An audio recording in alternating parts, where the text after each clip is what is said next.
Welcome, everybody, to another edition of the Toehold MMA podcast. I'm your host, Dave, and we are here to break down UFC Fight Island 7. It's been a while, guys. It's been, about a month since we had our last UFC fight, and now we're itching to get back some MMA in our life, and we got, big fight between Calvin Kattar and Max Holloway coming up tomorrow. First, I want to start off talking about the new DraftKings scoring. DraftKings changed their scoring up during this period. They decided to get rid of advances. They added strikes landed as a stat, which is now 0.2 points. They reduced significant strikes from 0.5 points down to 0.2 points. So that means if someone lands a significant strike, they get the strike landed plus the significant strike, so that adds to 0.4. And then they also added control time, which is 0.03 for every second of control time. Control time can be controlled in the clinch or on the ground, either or. So that's going to help out a lot of these, I would say, boring fighters who, don't throw a lot of volume, but ends up holding them against the cage or on the mat, but doesn't do much. And also with the strikes landed, it's going to help a lot of these wrestlers who get guys down and can't land, huge strikes, but they're landing strikes. So they're going to rack up a little bit more points than they're used to, on top of getting points now for control time. Who this point system really hurts is strikers. People who are purely strikers and not wrestlers and grapplers, because now before they just got 0.5 for every significant strike, now they're basically getting 0.4 for every significant strike. So that's a 20% reduction on points. I mean, they will make up a little bit because, if they land a strike that's not significant, at least they're getting 0.2, but you would have to basically land half of what the significant strikes are to make up for that difference. So it's not going to make up a ton. It's going to help out some of the lower level women's fighters, for strikes, because every strike is almost significant for them. But that's how I kind of see it's going to help wrestlers a ton. Especially if you look at like this, Saturday nights for, I guess, Saturday evenings fights, not Saturday night, since it's starting at 12 p.m. Eastern time. Guy like Ramazan Ameev, who generally doesn't throw many strikes, he's throwing typically, 2.5 3 strikes a minute. And he ends up controlling guys on the ground, but also doesn't do much. He just doesn't advance any advances or anything like that. So a fighter like that is going to benefit from this, because he's going to get point from all the control time, because he averages, I think, almost 5 minutes of control time a fight. So I just wanted to talk to you guys first a little bit about the new scoring, how it's going to affect fighters. I think it's not going to, it's definitely going to impact it. I feel like the scoring's also going to be lower considering it in general because of it. When wrestlers will probably say the same, but most of the strikers will definitely be down. But there's also, I forgot about that, if you get a finish in the first 60 seconds of a fight or first minute of the first round, you get an additional 25 points now for that. So who does that typically going to favor? That's going to typically favor heavyweights, because those fights don't last very long. So, heavyweights, light heavyweights, middleweights, those are going to be the guys, maybe even to the welterweight level, are going to be the guys that generally are going to get the bonuses. But even that, it's not a huge sample size of guys that get a finish within the first minute. So, but I would say if you're, it's definitely going to favor all the heavyweights predominantly for the most part.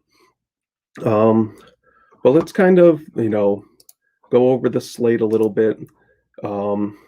Overall, this is a good cash card, I believe. I feel like there's many different paths for cash that are very viable.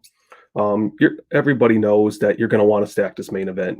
The volume between Max Holloway and Calvin Kattar is something, for 5 rounds that it's predicted to go. Each, Max is high 6s for significant strikes. Calvin's right around 5. If you add that up over 5 rounds, you're going to, it's going to be optimal for cash. And you're going to want to lock those 2 guys in. After that is kind of, there's a couple different ways. You can almost throw in 2 of the guys from the 9K range and then punt down to, someone like an Imamov, or punt all the way down to like a Zawada, a DiChirico, and kind of go from there. Like that's kind of, I feel, how most cash bills are going to go this week.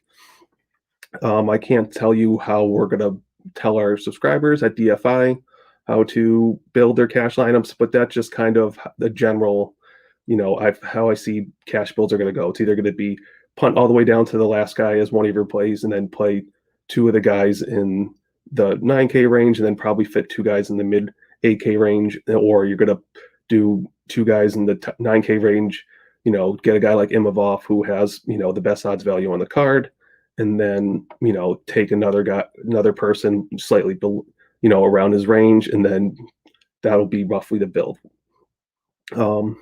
But overall, then, as far as GPP goes, this is going to be, again, another good card. The top, I'm just going to kind of go by range. You got, we'll start off in the 9K range. You got Buckley, Ponzinibbio, Emev, Morass, and Lingo.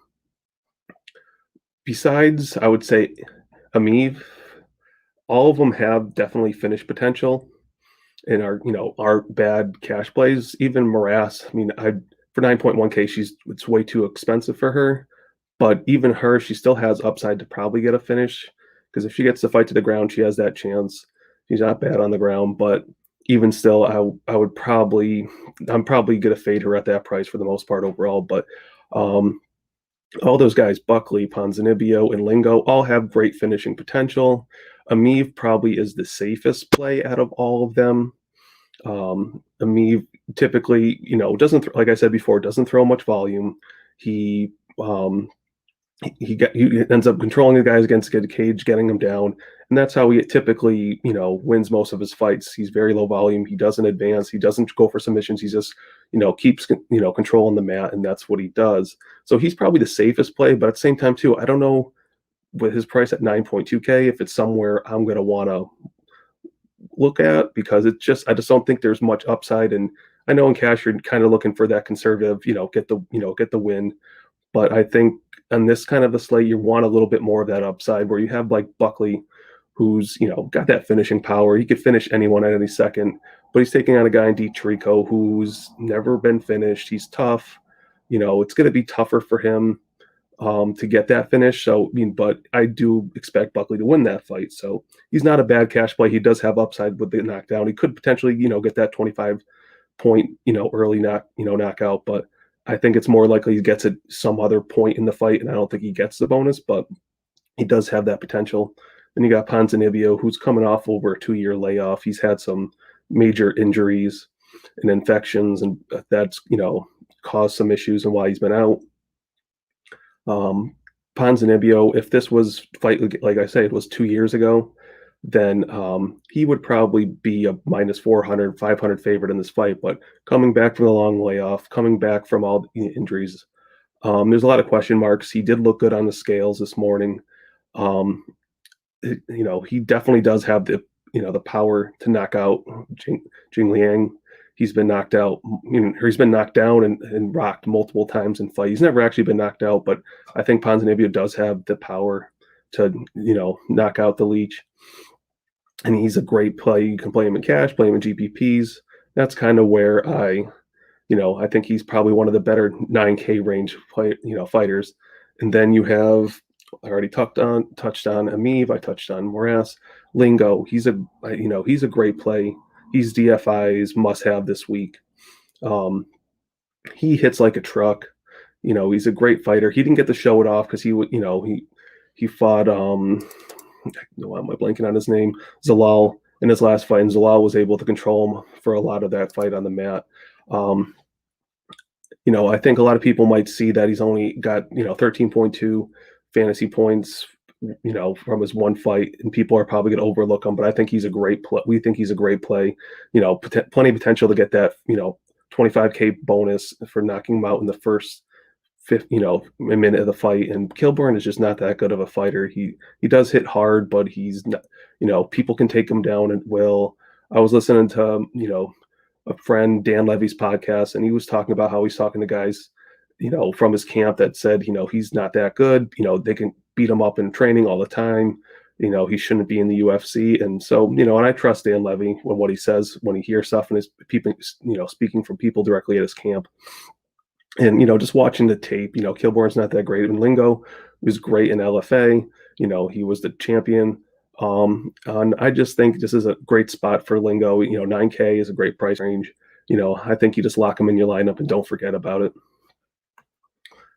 All right, now we're going to go down kind of to that, next range of 8.9K to 8.4K. You got Holloway, Haas, Condit, Philippe, Tadorovich, and Wu Yan. This is kind of like, I would say, the GPP range. I mean, besides Holloway, I think, as I said, Holloway's a great cash play. He's going to rack up the volume. It's going to be a close fight. He throws 6 significant strikes. He lands over 100 significant strikes in his fights and multiple times.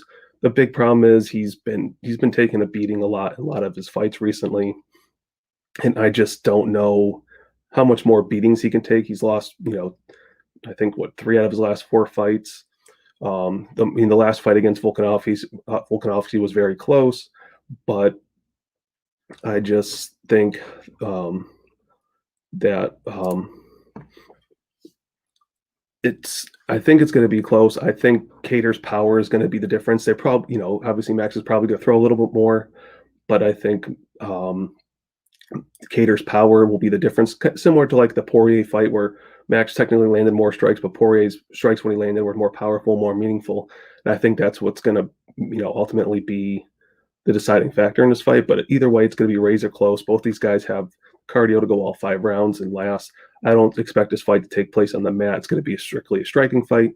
So again, like I talked before, that could reduce how they normally score by 20% basically. So take that with a grain of salt. Next, you got Phil Haas. He's a power guy. He has like very good killer instinct. When most of his fights have ended in the first round. The problem is once it gets out of the first round, he tends to fade and doesn't have much cardio to him. So that's the biggest concern. He's taken out a guy in Imavov who's got,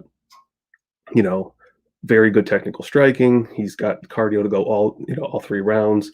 And if Haas does get the finish, it's going to be in the first round. He's going to score highly at 8.8K. He's a great GPP play. But same time too, if he doesn't make it if he makes it out of that first round, he's not likely to get that finish. I don't think he's going to get the win. So he's a very risky, high, GPP play, high reward guy if he gets the win. Next, you got a guy in Carlos Condit who's up there in age. He's been fighting forever. He's got over 40 professional fights. He's definitely the quicker, better striker in this fight. I would say technical striker. Condit is a great GPP play. Him and Brown have, on average finishes 90% of their fights and then the finish. So, it's a great fight to target for GPPs. I like Condit a little bit more in this fight. Not a ton. Brown definitely has his upside. If Brown implements his wrestling game or Condit doesn't have much takedown defense, I can definitely see, Brown winning a victory. But Condit's never been finished, so it would have to be Brown by submission if there's going to be a finish on Condit. Or I could see Condit, knocking out Brown because Brown doesn't have the best, durability anymore. He's kind of lost it at his age of 40. Next, you got lower level heavyweight fight between Carlos Philippe and Justin Tafa. This is kind of similar to like the Haas and Imavov fights where Tafa's going to come out strong round 1, winging bombs, and then Carlos Philippe has got a chin on him. And I think after the first round, Philippe takes over and could possibly finish him in the second or third round. If not, it could be one of those ugly heavyweight fights that goes 3 rounds where Philippe just controls them for 2 and 3, and that's how the fight goes. It's definitely a fight for GPP you probably want to target. There's some, good finishing value in this fight, but it's especially being at 8.6K, it's not going to hurt you in your lineup to have him in there. I think he's going to be probably in the mid range for popularity. He's not going to be one of the highest owned guys, but he's definitely not going to be towards the bottom. But next fight, you got Tadorovich versus Soriano. Probably the fight I'm looking forward to watching the most on this card. Tadorovich is a high volume striker. He's a good striker versus, Soriano, who is a hard hitting guy who does have, a collegiate wrestling in his back pocket. Um, this fight's gonna, it's gonna come down to, can Soriano, you know, handle the pace of Tadorovich? Because Tadorovich throws a crazy amount of volume and he does hit hard, versus it can Soriano land the big bomb that knocks out Tadorovich.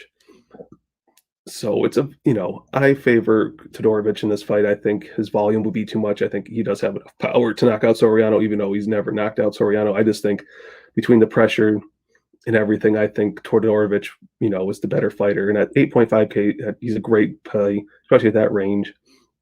He's probably my favorite fighter in this range overall. But there's definitely a great fight to target for GPPs. Next, you got Wu Yan versus Edwards. Both of these girls are surprisingly have a good finish percentage. Neither of them are great fighters, and it's not a fight I would say target very much. Like Wu, I'm probably not gonna target much at all for GPP, for a little bit for GPP, but definitely not for cash. While Edwards, on the other hand, is someone who I'm probably, I definitely see a viable way for her to win, and also being in cash lineups because there is no mid range. The whole mid range got wiped out. Grundy, Breeze, Akhmedov, and Lentz, took up that mid range, where probably would have drawn some good ownerships for this card, or all got pulled or moved to different, fight cards coming up. So, yeah, so I definitely won't have much Wu, and I wouldn't advise much of Wu, but Edwards, I would definitely, viable for cash, definitely has the upside to get the finish. She's a good, got some good striking, and I think, it's not a bad play. Now we'll kind of just go for the sub 7 or sub 8K guys. I'm just gonna loop them all in. I'm not, because I've already kind of talked about a lot of them, and I'll just talk about the plays. Like overall, I think Kattar is one of my favorite plays. I think at 7.3K, his volume, his punching power, I think he definitely is a great player. Definitely, like I said before, you want to stack him in cash. I think he if he wins, he's definitely going to be on the optimal. I don't see any way around it, especially at his price range. He's going to be highly owned, but even if he's highly owned, it's something you're going to want to be part of, especially for a 5-round fight. The next fighter who's probably going to be very popular due to odds value is Imavov. He's a good technical striker. He's got some, he's definitely got a good ground game to him, but the problem is he's just got to avoid, like I said, the knockout in the first round. If he can do that, he might be able to finish Haas in rounds 2 and 3 and be okay. But then we got, after that, like we talked about, Soriano was similar to that fight, where I think he's definitely someone you could want to roster for GPPs. Tafa is another fighter you're going to want to roster. Definitely power punchers. Jacob Kilbourne, definitely, I probably won't have much. I mean, he does have an outside shot. So if you're playing like 20, 50, 100 lineups, you're definitely going to want to have some shares on him, because he definitely has that chance to, get a knockout, but I wouldn't have much. Vanessa Mello was probably someone you can just fade overall. I don't see much upside. I don't see her getting a finish. She doesn't throw the greatest amount of volume. She doesn't have any wrestling to fall back on. So I would just overall probably fade her. Matt Brown is, like I was talking about before, definitely someone else after Soriano and Tafa. Is someone else you definitely want to consider GPP, because he could definitely, if he uses his wrestling, he definitely could win this fight and possibly get that submission victory. But I still like Condit more. Zawada is someone, if he can keep this fight standing, he's going to light up Emev on the feet. Zawada, he's very good off his back. He's always looking for submission. He's very sneaky. He's got power in his hands to get the knockoff. He actually looked very good in his last fight, but it's just a matter of, can he stop the takedowns? Because once he's down, I think Emev will be able to avoid the submissions for the most part and just control him on the mat. So Zawada just needs to defend takedowns. Knowing that coming in, hopefully that's all he trained, but it's a big if. Then you got the Leech, Jing Liang. He hits hard.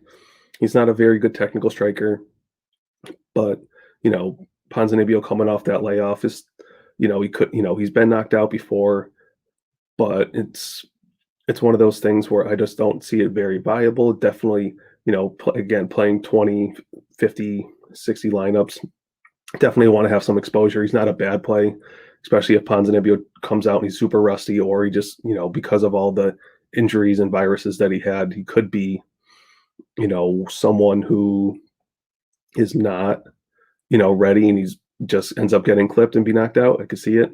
But, I'll have a little bit of exposure. And then the other one who is mainly going to be like a punt cash play would be Rico. I'm not sure if Buckley's going to get the knockout in this fight. Rico does have a good chin. He's, I think he'll be able to avoid a lot of the big punches that Buckley can land, since he'll be the taller fighter and a longer fighter.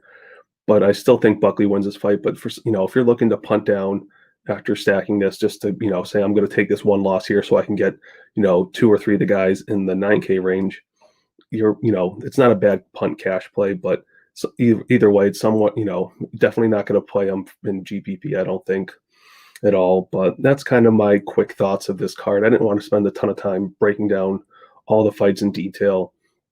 It's been a while.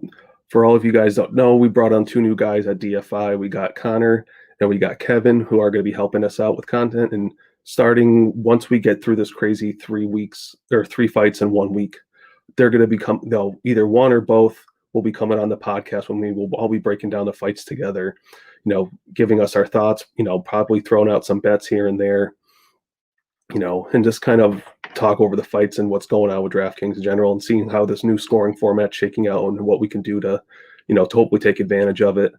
If you haven't done so, please make sure to subscribe to the channel. It helps out a lot. I'm still trying to grow the channel. It's new. Hit the like button, please. Helps out the channel. And obviously, pay attention on Twitter. And now it's usually when we're going to go live on the podcast, or hit this little notification bell and you'll get notified when we're going live. And hopefully you guys all make money on this card, and see you guys next week.